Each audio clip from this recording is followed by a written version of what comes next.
Alberto Fujimori asumió la presidencia del Perú en el año 1990, en medio de una crisis económica y social sin precedentes. Durante su mandato, que se extendió hasta el año 2000, su gobierno dejó una marca profunda en la historia de nuestro país. Hoy vamos a explorar los aspectos políticos, económicos y sociales que se dieron durante la gestión de este presidente. Y también vamos a preguntarnos qué impacto tuvo realmente el gobierno de Alberto Fujimori en el Perú. En 1990, el Perú enfrentaba una crisis económica extrema, con una hiperinflación que superaba el 7000% anual y una deuda externa insostenible. Fujimori implementó un drástico programa de ajuste económico, como el Fujishoku. Este programa incluyó la liberación de precios, la eliminación de subsidios y la privatización de empresas estatales. Estas medidas estabilizaron rápidamente la economía y redujeron la inflación, pero tuvieron un alto costo social, aumentando la pobreza y el desempleo de los primeros años de su gobierno. Respecto a Fujimori, en el aspecto económico, él caracterizó un enfoque para atraer una inversión extranjera durante la época del 1990, ya que se privatizaban más de 200 empresas estatales que generaban ingresos significativos por el Estado, ¿no? Pero estas políticas de modernización en ciertos sectores, como la de telecomunicaciones y de la minería, fueron duramente criticadas, ya que fue por falta de transparencia y por beneficio principalmente que a las grandes corporaciones, ¿no?, extranjeras.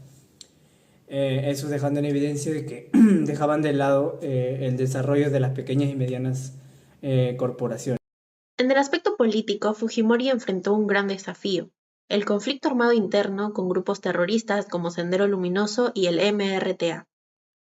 A través de una estrategia militar agresiva y operativos como la captura de Abimael Guzmán en 1992. Su gobierno logró desarticular gran parte de estas organizaciones. Sin embargo, estas victorias estuvieron acompañadas de graves violaciones a los derechos humanos, como desapariciones forzadas, ejecuciones extrajudiciales y el uso sistemático de la tortura. El evento político más controvertido de su gobierno fue el autogolpe de 1992. Fujimori disolvió el Congreso, intervino el Poder Judicial y asumió plenos poderes.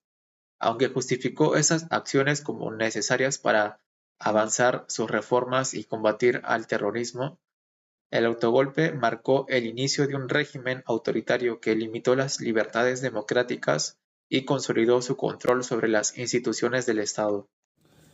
Bueno, dicho esto de Fujimori en el ámbito social, en su gobierno implementó dichos programas de infraestructura y asistencia sociales como el PRONA y el FONCODES, que buscaba llevar los servicios básicos a las comunidades, por ejemplo, más pobres del país, de las que se encuentran más que todo en las zonas rurales, aunque estos programas ciertamente ayudaron a reducir la pobreza en ciertos sectores. También fueron utilizados más que todo con fines políticos, consolidando ya su apoyo para que tenga más apoyo de la gente en su gobierno con respecto a las zonas rurales.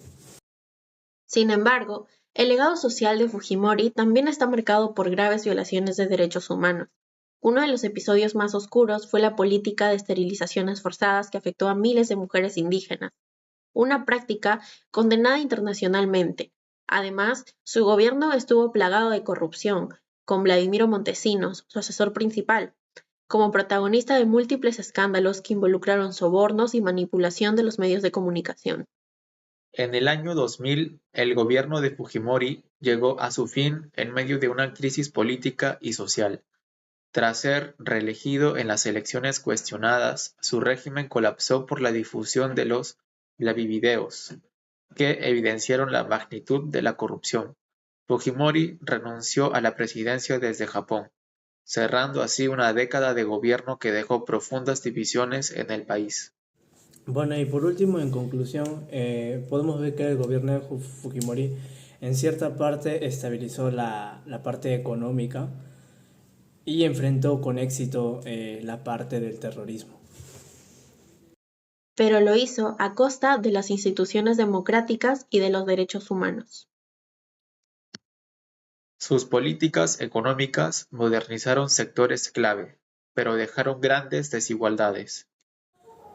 Donde finalmente vemos que es un gobierno controversial dentro de estos años, ¿no? Porque por cómo llevó a cabo algunos métodos y algunos asesinatos, bueno, esto causa un impacto hoy en día en la actualidad y sigue siendo un tema de debate en la sociedad peruana.